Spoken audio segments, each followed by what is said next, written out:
What's going on, guys? We are in Ogden, Utah. We are empty. Truck had a bunch of stuff had to be done last night at the Salt Lake City terminal. We got DPF filter cleaned. We got our left windshield replaced up there. It had a little crack in it. We had a leaking shock on the right front. The truck's got almost 500,000 miles on it, so I told them to go ahead and replace all 6 shocks. Rides a lot better. Shocks were so bad when you compressed them, they stayed that way. They didn't even bother to re-expand.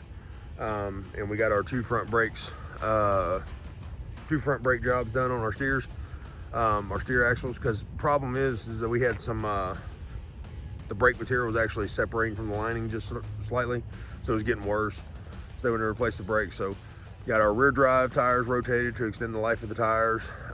So we're good to go, guys, for a while. So, and also we got this little hood mirror right here replaced. That thing fell off while we were driving. Trainee Andrew was driving, and we did a pre-trip before we swapped out, and that mirror was gone. So I actually ended up catching that. But guys, we're in Ogden. Check out this view. Look how gorgeous that is. Beautiful. Home Depot Distribution Center. Let's go get a load. It's a little short hop down to Washington, Utah, and we're supposed to have a pre-plan from Cedar City up to Washington State. So stay tuned, guys. We'll show you how to get it done.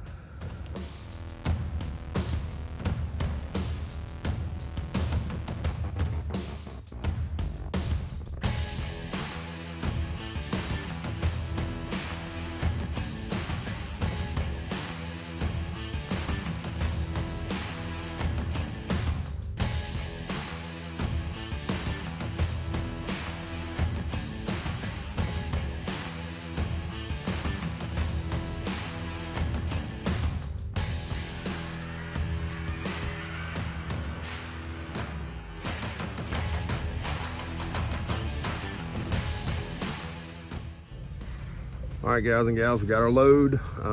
They have pushed us outside. It is snowing. We're right next to another driver here. We're gonna go ahead and get our load tarped as quickly as possible. We're gonna have our strap placements. This is what I call a potluck load. You never know what you're gonna get with these things. I did have a chance to throw some preliminary straps just to lock some stuff down. I didn't want to strap over those ladders to end up messing them up, and so usually, we usually do 2 straps per section. It just depends on how it's all laid out. So we'll give you a strap count and give you some video and photos of this stuff as soon as we get finished. So hang tight. All right, crew, it's really starting to come down here. We got our little Home Depot load here. 1, 2, 3, 4, 5, 6, 7, 8, 9, 10, 11, 12, 13 straps. Edge protection on that foam up there. Edge protection on this foam here. What else we got over here? Let's look around the other side. It's starting to really snow, like for real now. Getting wet snow. Edge protection here. That's all foam there. So we're gonna come over here. We got some sheetrock here. I think this is moisture resistant, but we got some edge protection here too. And then this is the rest of the foam on the other side. So guys, we're gonna go and get this tarp because this snow is coming down like crazy, so stay tuned. We'll show you the finished product. All right, guys, I am soaked to the bone. The snow turned into rain. It wasn't even like snow for like 10 minutes. That was it. So, but we're loaded. We got our paperwork here. We got our bills. There we are, sitting there. Yep, that's us. So let's walk over and take a look at our load here. Guys, I have a 30-foot, 6-foot drop tarps with 2-foot extensions.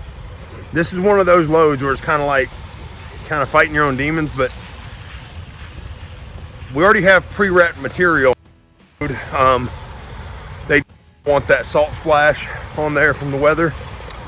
So if you look at the front of the load here, tarps are touching the rub rails all the way back to about the 3/4 point of the load here. We got wrapped lumber and wrapped foam.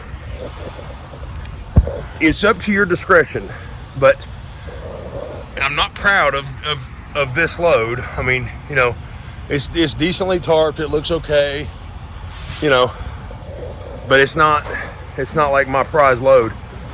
But guys, it's your discretion. You're either going to take another hour to pull out Extensions for a 300-mile trip, because that's all we're going is 300 miles down to Washington, Utah, or you're just gonna go ahead and run it. I mean, the load is 99% tarp. We have pre-wrap material. If that material wasn't pre-wrapped, yeah, I would do the extensions. But other than that, we're good to go, guys. We're not gonna spend a whole lot of time, you know, rolling out extensions and stuff like that for 6 to 8 inches of product that's, you know, 12, 13 feet long, that's already pre-wrapped. So guys, use your best discretion. This is what we're looking at heading to Washington, Utah. Right there. So guys, I'm about to go get dry and get down the road because we're going to go get our weekend load. So that's all this load is reposition us down to Cedar City to get our weekend load back to Washington State. So stay safe, stay prime, Freight Skater out.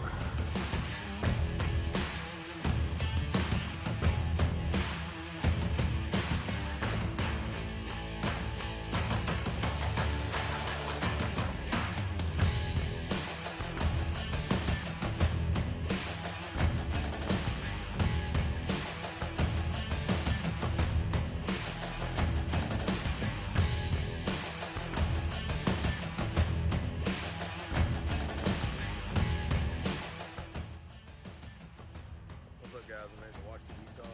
They're actually having us unload out here in front of the Home Depot. There's like cars everywhere. We had to snake our way through. This other driver over here, the prime driver Ray, he says he's been here several times. So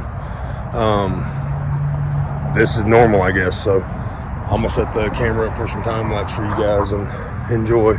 We'll put some pictures of how the load looked before, after, tarping, and everything. So stay tuned, guys. Thanks for watching.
What's up, everybody? All right, we are empty over here in Washington, Utah. We just got our next dispatch for the weekend. We're heading to Cedar City, Utah, pick up some Charlotte pipe. We're going to Centralia, Washington, state of Washington. So stay tuned, guys. That video will be uploaded before the weekend's out. And thanks for watching. If you got any questions or comments, please put them in the comment section. Stay safe, stay prime. Freight Skater out.